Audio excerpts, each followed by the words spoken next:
We live in interesting times. For the headlines.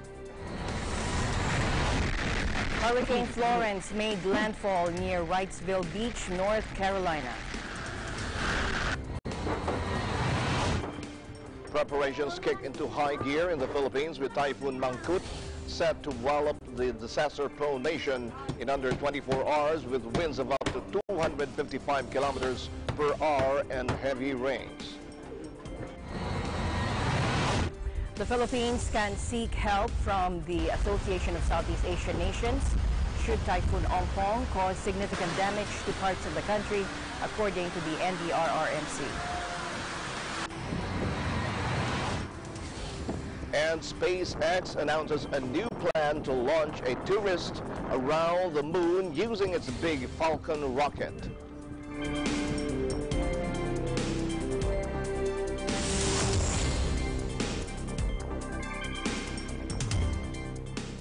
I'm Alma Angeles, wherever you're watching from around the world. Thank you very much for joining us tonight. We welcome our viewers here in the Philippines and around the world. Good evening, everyone. I'm Sam Cepeda. And now to the news.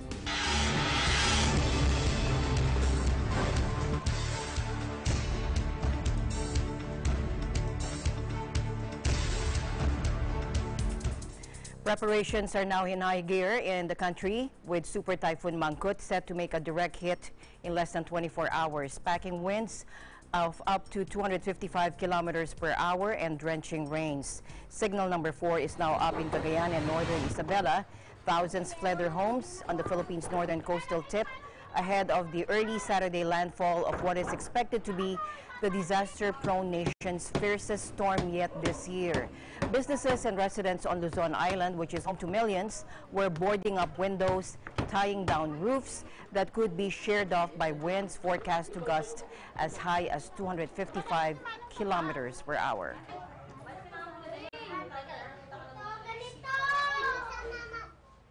At least 4 million people are directly in Mangkhut's path, which is predicted to move on to China's heavily populated southern coast, including Hong Kong, this weekend. From the within the 125-kilometer radius of the center of the typhoon, which is the corridor wherein the typhoon is most destructive, there is a total of 4.3 million individuals that are exposed. These are in the provinces of Cagayan, Isabela in Region 2 with the highest number, followed by Ilocos Norte and Ilocos Sur in Region 1, and Abra, Kalinga, Apayao, Mountain Province, and Ifugao in Cordillera. Of this number, 824,000 individuals belong to the poor families. And within this corridor, sir, about 47,800 houses are made of light walls, are houses with light walls and roof. And most of the evacuees will be housed in 1,742 evacuation centers in this corridor. We can also use primary schools numbering about 3,079 schools. With the tendency of the typhoon, which we observed wherein the track is going down, more exposed individuals. There will be more exposed individuals here. Now, flooding and landslides in the Hilly region are top concerns as authorities prepared equipment for rescue and relief operations. An average of 20 typhoons and storms lash the Philippines each year, killing hundreds of people and leaving millions in near perpetual poverty. The country's deadliest on record is Super Typhoon Haiyan, which left more than 7,350 people dead or missing across the central Philippines back in November of 2013. Now, Pag-asa said Mangkhut will be the strongest typhoon so far this year, with sustained winds of 205 kilometers per hour. Poor communities reliant on fishing are some of the most vulnerable to fierce typhoon winds and the storm surges that pound the coast. Pero sa itong ompong daw na sinasabi nila, ma'am, doble daw ang lakas, kaya natatakot din kami, nangangamba.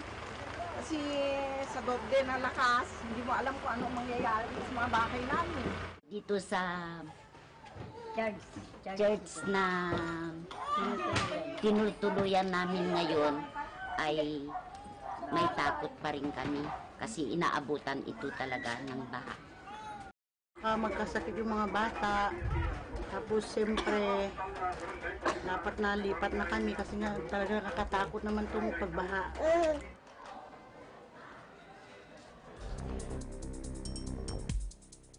Meanwhile, people in Central Luzon are bracing for Super Typhoon Ompong as signal number 4 has now been raised in Cagayan and the northern part of Isabela.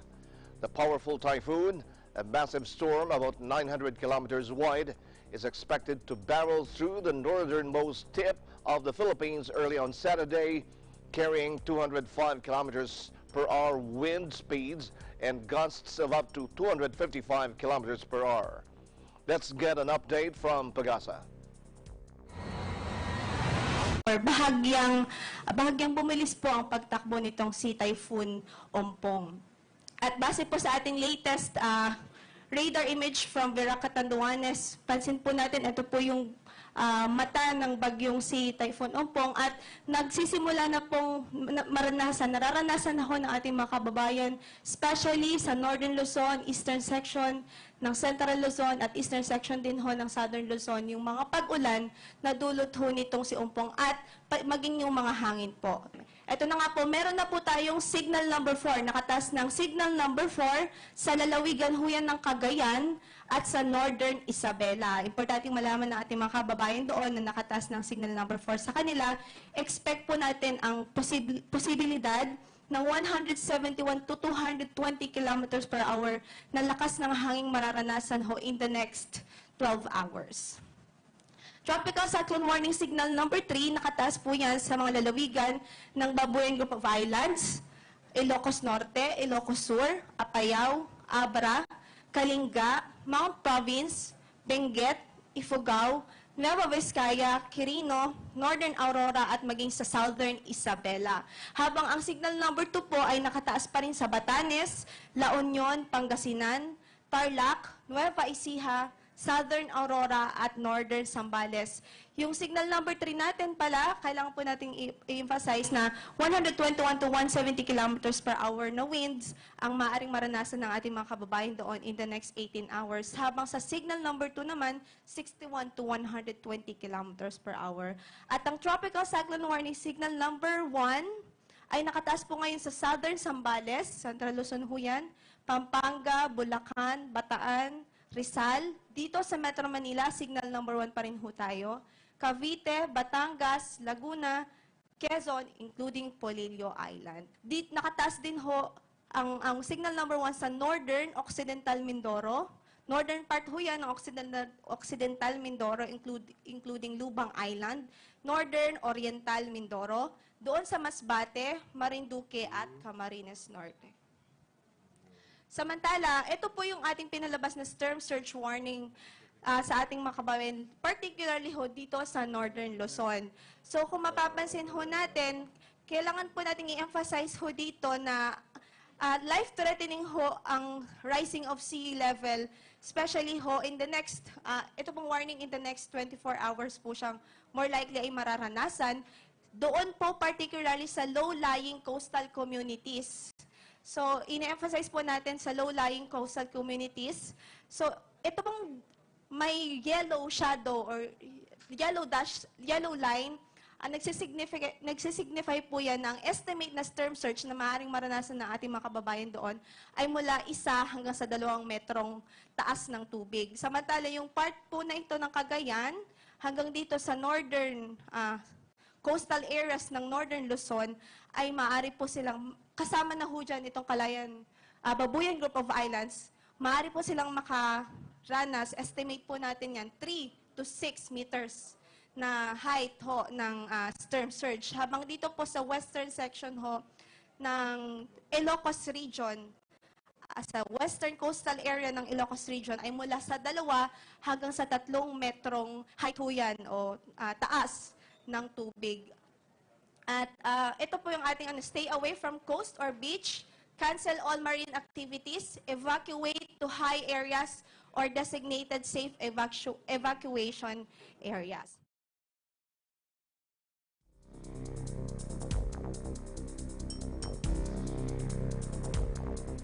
Meanwhile, the Philippines can seek help from the Association of Southeast Asian Nations, or ASEAN, should Typhoon Ompong cause significant damage to parts of the country. And the RRMC Executive Director Ricardo Halad said the One ASEAN One Response Accord refers to the close cooperation among members to help Southeast Asian nations hit by calamities. In the event that the capacity of the government is overwhelmed, we can also seek international assistance first under the through the One ASEAN One Response, wherein the President was a co-signatory. The ASEAN member countries will come to the aid of the Philippines, and in fact the ASEAN humanitarian assistance already expressed intention to help us in the event that we will ask for assistance.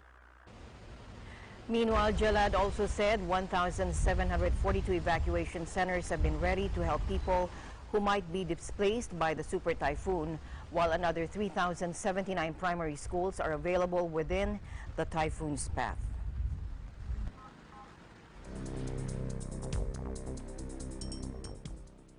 An estimated 5.2 million individuals have been affected by the inclement weather caused by Typhoon Ompong, the National Disaster Risk Reduction and Management Council reported on Friday.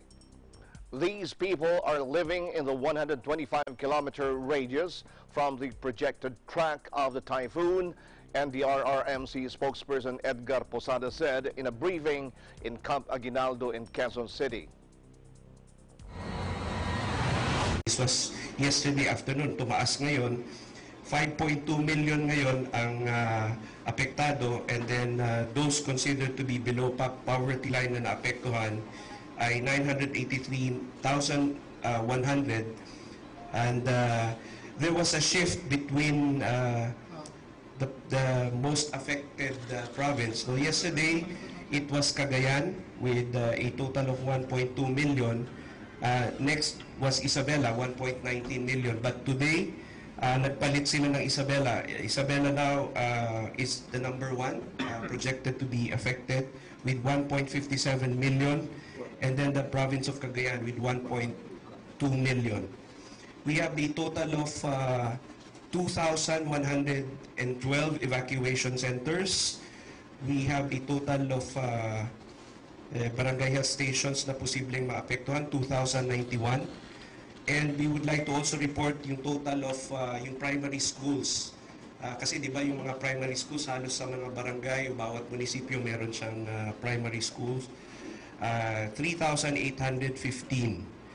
And then yung total of houses to be affected with light walls and roofings, 55,700 houses.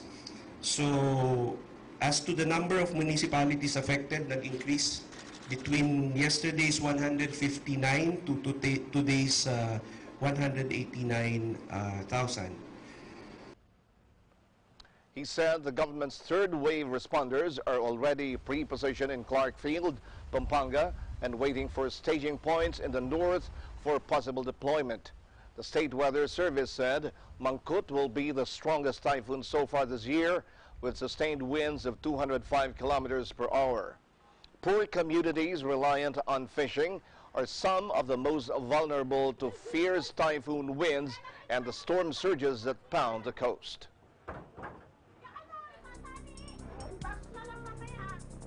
All right, we just have an update just now, an NDRRMC emergency alert.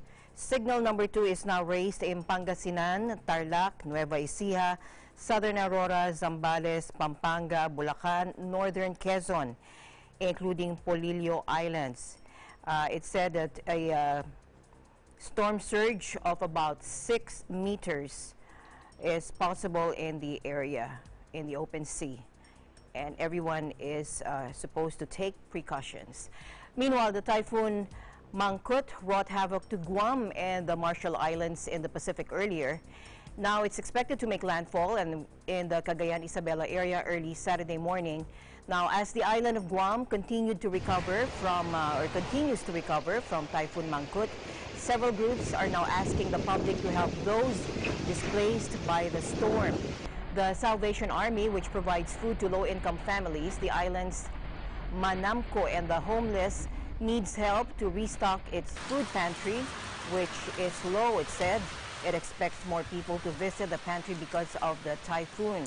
Now, local agencies and resources have been mobilized as a result of Government Eddie Calvo's September 11 declaration of a state of emergency for Guam, and members of the community there have also stepped up to help the typhoon victims. Mangkhut left hundreds homeless, caused a widespread power outage, flooded some areas, it knocked down power poles and trees, and it canceled dozens of flights. Now, the storm passed over Rota, but Guam still experienced typhoon-force winds, especially in the north, and tropical storm-force winds elsewhere.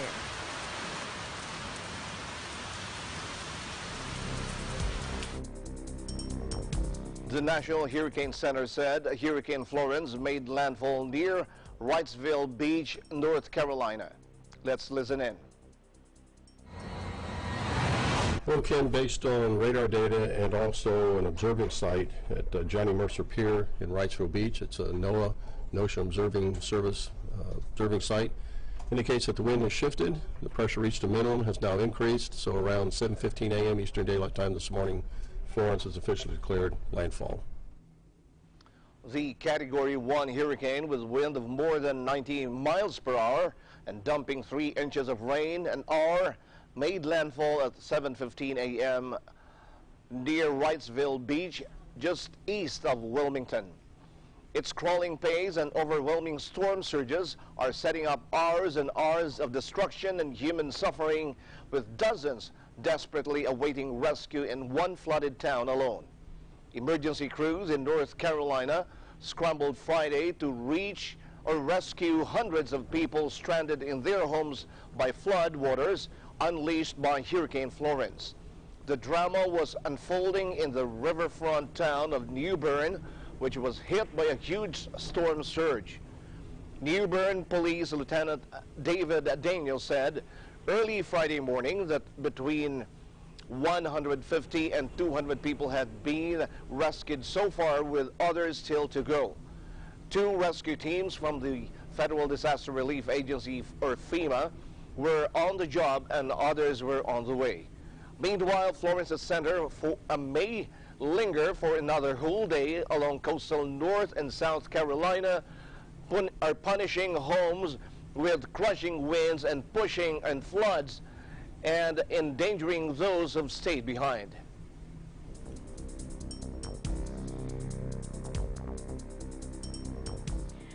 Hurricane Florence, a massive storm now bearing down on the Carolinas. Don't relax. North Carolina Governor Roy Cooper warned that this is a powerful storm that can kill. Despite being downgraded to a Category 1 storm, forecasters are saying the mammoth storm still poses a major threat to millions of people.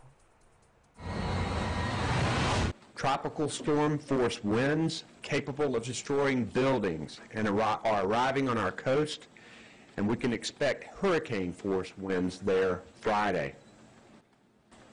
Don't relax. Don't get complacent. Stay on guard. This is a powerful storm that can kill. Today, the threat becomes a reality. Warning of looming storm surges of 9 to 12 feet, or 2.7 to 3.6 meters. He urged residents to take the storm seriously, no matter the category, saying this is all about the water anyway.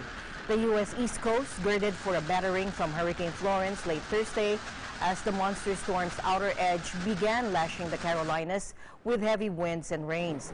Forecasters warned it could trigger life-threatening floods even as it further weakened. And though the storm weakened overnight to a Category 1, the surge coming with it is considered a Category 4. Catastrophic flooding is also expected inland, with Florence looking to stall over the Carolinas. It'll then dump seemingly endless rain for days.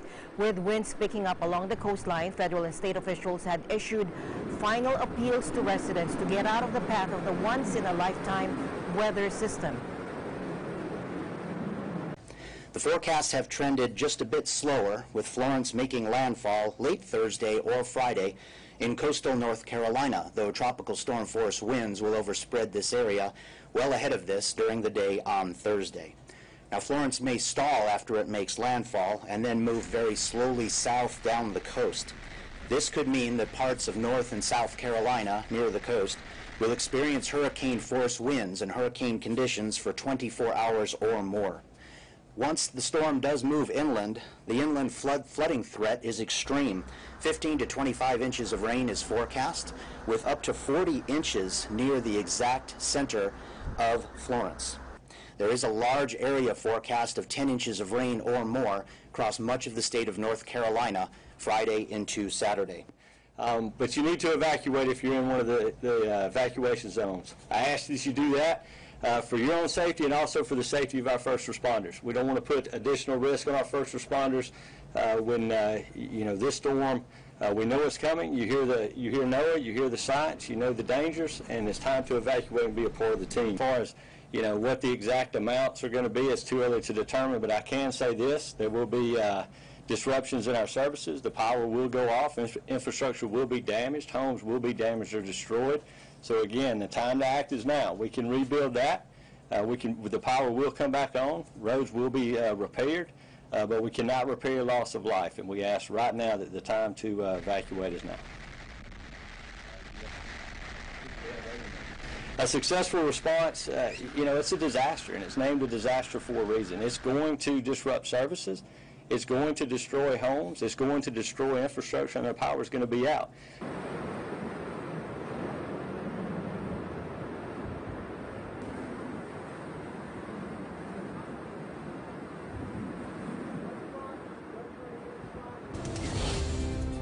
More news here on Eagle News International. Stay tuned.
Catastrophic Florence buffets through the U.S. East Coast. Meanwhile, some organizations like the Iglesia Ni Cristo are already preparing emergency relief for those who are going to be affected. Bernadette Aragini reports from Raleigh, North Carolina.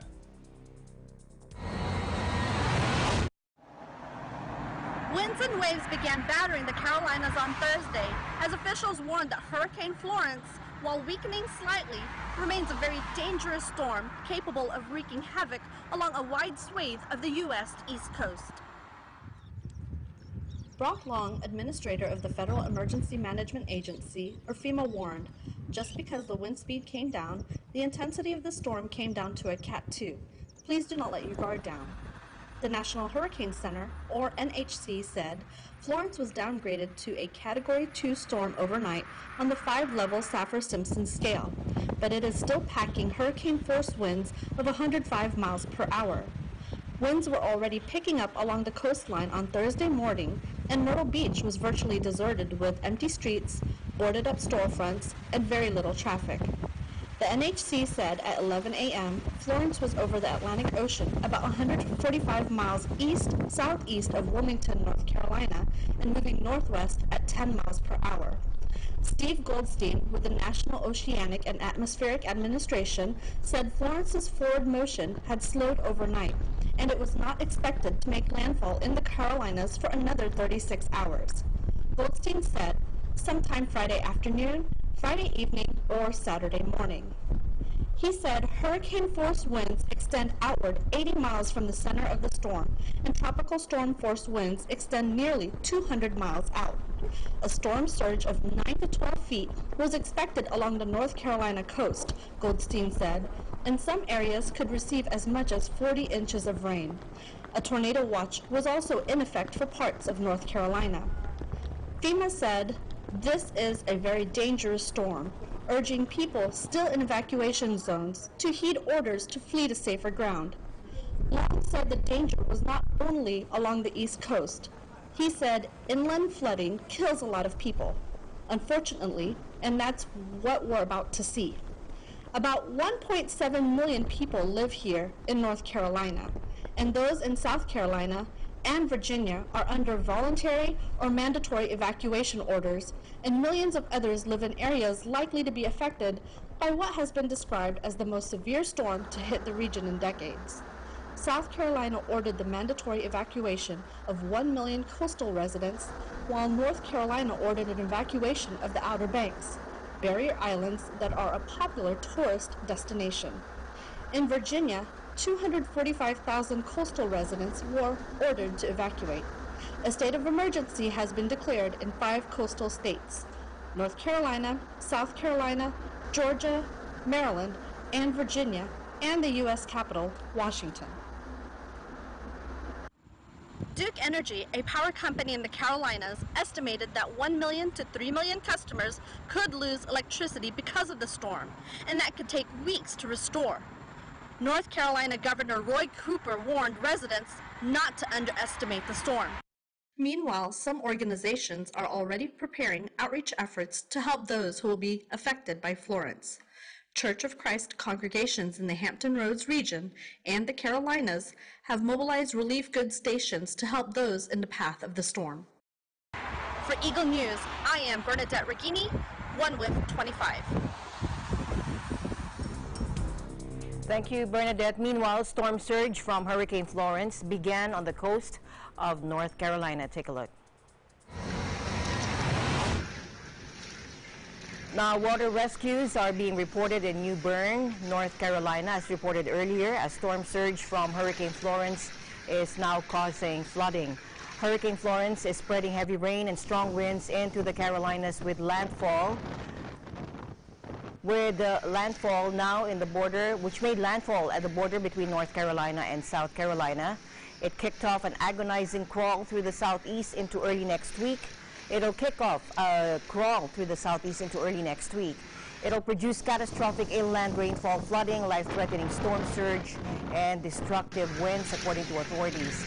At least one site located in Atlantic Beach, North Carolina, and owned by the USGS, has received more than 20 inches of rainfall. A second observation station located on Emerald Isle is not far behind. Water levels continue to rise quickly on the western side of the Pamlico Sound in North Carolina, including a 10.1-foot storm surge in New Bern. A gauge in Emerald Isle recently recorded a 5.5-foot surge. A storm surge of 10 feet above normal levels was reported by the National Weather Service office in Morehead City in North Carolina at Cherry Branch Ferry Terminal on the Neuse River, courtesy of the North Carolina Department of Transportation. Winds are gusting as high as 92 miles per hour at Fort Macon, North Carolina. Sustained winds are blowing at 71 miles per hour.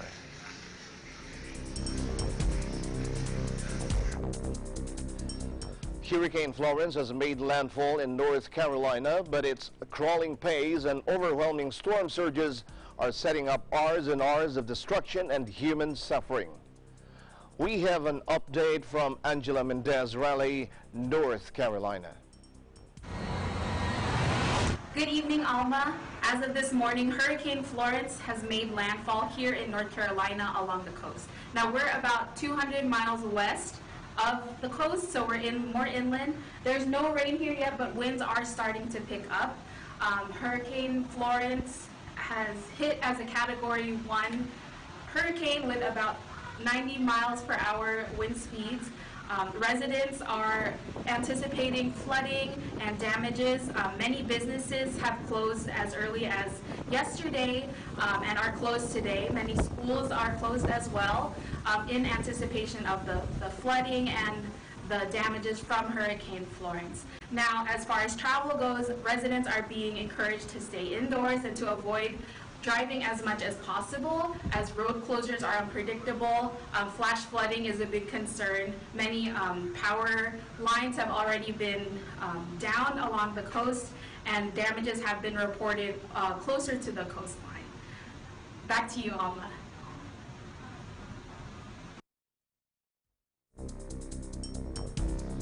Thank you, Angela, reporting from Raleigh, North Carolina. Meantime, we are monitoring two typhoons, one in North Carolina in the U.S., which is Hurricane Florence, and one in the Philippines, which is Super Typhoon Mangkhut.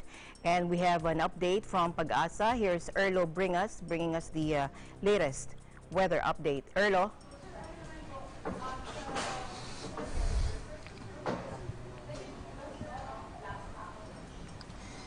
Yes, Alma, according to the 8:30 p.m. weather or severe weather bulletin number 12 of Pag-asa, additional 2 areas is now, and storm public warning signal number 4 in the northern part of Luzon, and the super typhoon Ompong is still moving northwest at 30 kilometers per hour, and the as of 7 p.m. today, the eye of the typhoon Ompong was located based on DAET and radar and other available data at 260 kilometers per hour or kilometers east-northeast of Casiguran, Aurora, and still in the maximum sustained winds of up to 205 kilometers per hour near the center and gustiness up to 255 kilometers per hour. Typhoon Ompong is expected to make landfall in Cagayan, Isabela area tomorrow early morning, and according to Pag-asa is expected at 3 a.m. by Saturday, September 15. The southwest monsoon habagat enhanced by the typhoon will bring gusty winds with occasional moderate to heavy rains over Visayas, while scattered light to moderate to at times heavy rains over Palawan, Zamboanga Peninsula, northern Mindanao, and Caraga. Residents in these areas still reminds by the Pag-asa, especially those living near channels in low-lying areas and in mountainous areas, are advised to take appropriate actions against possible floodings and landslide, coordinate with local disaster risk reduction and management offices, and to continue monitoring for our updates. Possible storm surge height in surge-prone areas up to 6 meters in Cagayan early morning tomorrow, and Ilocos Norte up to 2 meters in Isabela early morning tomorrow, and Ilocos Sur. Fisher folks and those with small sea crafts are advised not to venture out over the seaboards of areas with TCWS and seaboards of Visayas and Mindanao. 24 hours or here's the list of the latest storm public warning signal 1-4.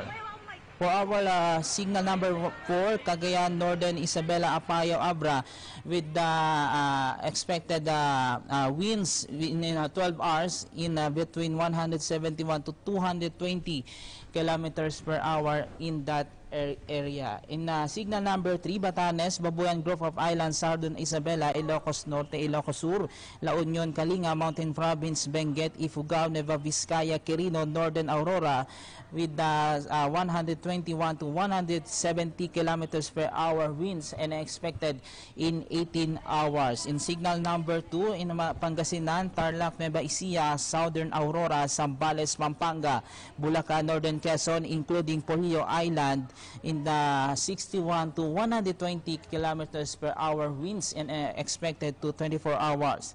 While the signal number 1, Bataan, Rizal, Metro Manila, Cavite, Batangas, Laguna, rest of Quezon, Northern Occidental Mindoro, including Lubang Island, Northern Oriental Mindoro, Masbate, Marinduque, Camarines Norte, Camarines Sur, Catanduanes, Albay, Sorsogon, Burias, and Ticao Island, with 30 to 60 kilometers per hour winds expected in 36 hours.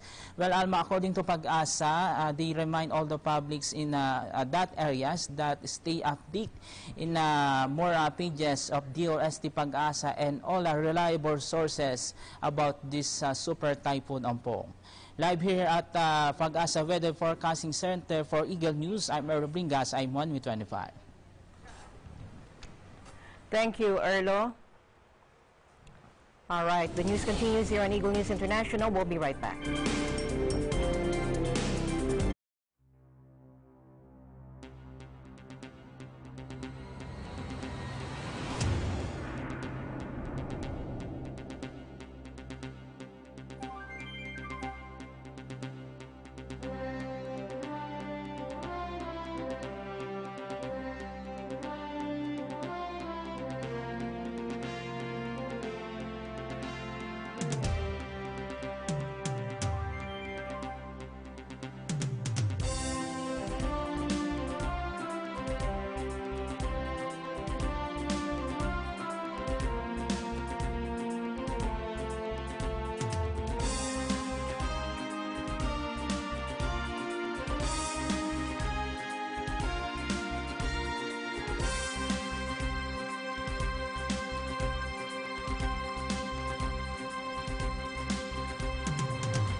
Rating sa lahat ng TV shows.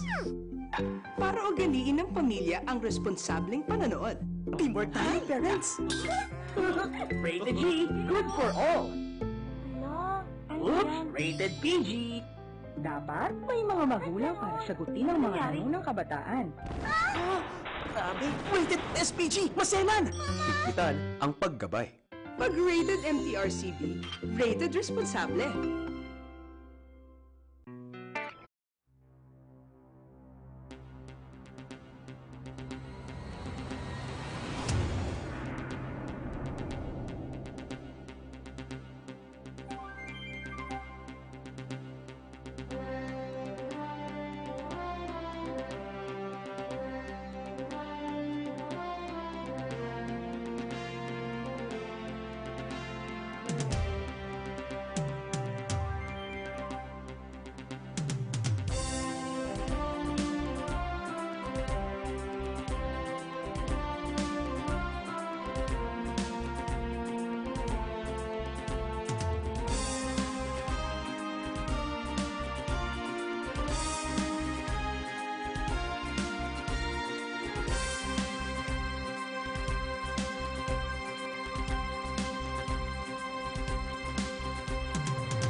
Finance Secretary Carlos Dominguez III has ordered Customs Commissioner Isidro La Peña to release all seized food items in its warehouses so they can be added to the government's relief goods inventory in preparation for Typhoon Ompong.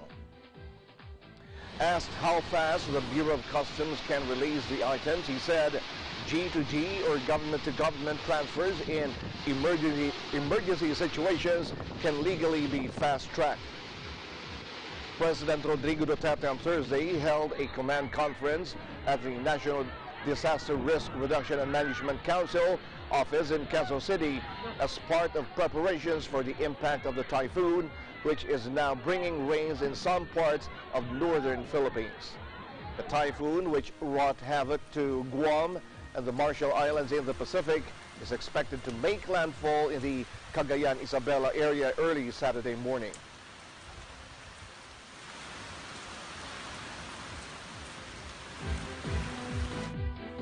In other business news, Volkswagen says it's ending production of its iconic Beetle in 2019. Known in many parts of the world as the Bug, the two-door rear engine car was first manufactured in 1938. Now the move comes as Volkswagen emphasizes electric autos and larger family-oriented vehicles, according to Heinrich Wobken, or Wobken, Chief Executive of Volkswagen Group of America. But Wobken opened the door to reviving the model at some point, saying never say never. Volkswagen plans to offer the two final edition models in both coupe and convertible styles. The cars will include nods to earlier versions and be priced at $23,045 and up.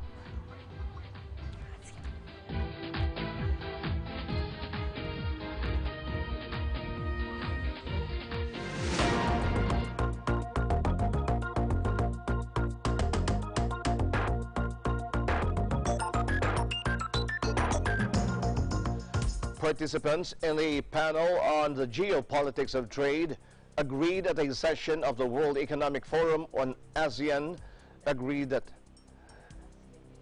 ASEAN unity and economic integration are the key factors for its members as trade tensions between the United States and China escalate.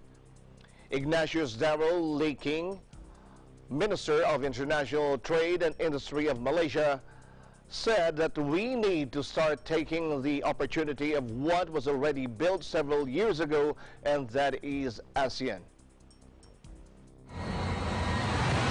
That ASEAN should start thinking about consolidating together once more, talking less of being Thanos, taking away the Thanos in us, because at the end Thanos did die, by the way. So we need to take away that greed about our own selves, and we need to start taking opportunity of what was already built several years ago, and that is ASEAN. We have +6. We have the other nations that are working with ASEAN as well. So we can create an economy through ASEAN where we can cushion all the effects of this uncertain American and Chinese trade war. And how do we begin? Where do we start? I would propose that during the ASEAN meeting, the leaders of ASEAN, the economic ministers as well as the head of states, should just say, okay, enough of all the talk about our own country or the deficit of our country, where some country says, oh, we are least developed than you, or we are more developed than you.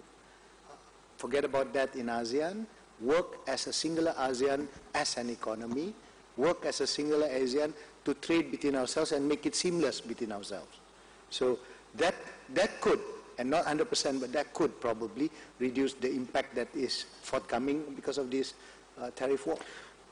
That being said, Darrell, the regional diversity that makes up the RCEP membership, or I should say the potential RCEP membership, yes, could potentially be something of a stumbling block, because a lot of these countries are at very, very different stages of their economic development. How will the negotiators square that circle? The negotiators should have in their mind the idea during our RCEP discussion that the intention is to prosper thy neighbor. If all our neighbors prosper together, whereby we help each other, whereby we input to each other on how to develop their country into similar, equal status as the others, then we'll be all right. We'll do all right. And if there's $60 billion Alan Bullard, Executive Director of the APEC, or Asia Pacific Economic Cooperation Secretariat, Singapore, said it was unclear how far relations might deteriorate given the direction of global trade. And if there's $60 billion of trade into US with 25% tariff and vice versa, and a threat of $200 billion of trade under tariff of that sort, that's, I don't know where trade friction becomes trade war, but it doesn't look very good at all. We can move back from some of that, but that's the way it's looking at the moment. And I hope we'll be able to talk about some of the ongoing effects, because it's not just US and China. There's some very big currents right around this region coming from that. Back in 1970s. However, Yasuo Tanabe, Senior Vice President and Senior Corporate Officer at Hitachi Japan, said there are solutions. They are working with ASEAN as well. You know, what's happening now between US and China is a kind of deja vu to me. So there are certain solutions. Back in 1970s, 1980s, we often pressured by the US with the Super 301, so kind of gunboat operation. And we negotiated on many issues, almost all sectors. And we ended up, in most cases, sometimes voluntary export restraint, or sometimes voluntary import expansion program by private sectors. So that kind of things, that time, say 30 years ago, have worked to soothe the, calm the situation. 100%, but that could probably reduce the impact. Beyond boosting intra-ASEAN trade to help protect the bloc from global disruption, Bullard pointed out that current circumstances have seen other countries step up to take the lead in major trade agreements, such as the Trans-Pacific Partnership, and may encourage others to follow suit. I mean, best possible that we see some of the policies that have been put in place being pulled back, that we see the current account deficit of the United States, that, well, actually, it's the merchandise trade deficit with a focus on the manufacturing sector, to be precise. We see that particular deficit against China, because that's the one that's the really big one, pulling back, but it's not happening at the moment. And we're going through a period when, after all, we are seeing a bipolar world move into a multipolar one, and that's been happening. Who would have thought that Japan would have taken leadership of the TPP? I would never have thought that would happen. It has happened. Is it possible that India could do the same thing on RCEP? We're close. What should we, or should the WTO do? The Doha round's not going anywhere. It should be focused on plurilateral initiatives, so particular sectoral advances that can work amongst particular groups of countries that are willing to meet and do that. Information technology agreement, environmental goods arrangement, those sort of things. As for disputes, it's a big, big problem, and I don't know how that gets solved. Thank you very much, everybody. I'm sure we can continue this discussion over.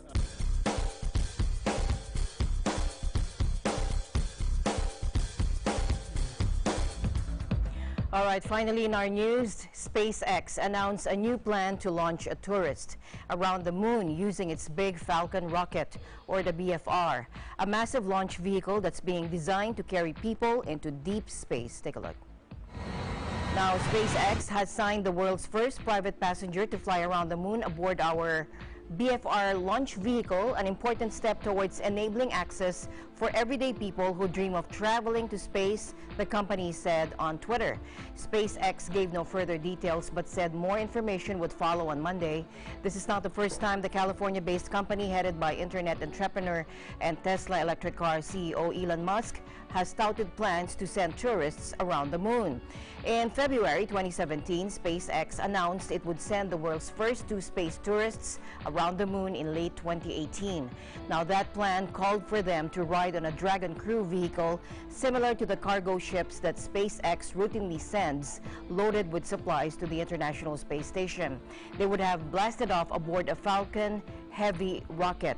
However, the company has remained mum about those plans in recent months. The names and identities of those two tourists and how much they intended to pay were never revealed.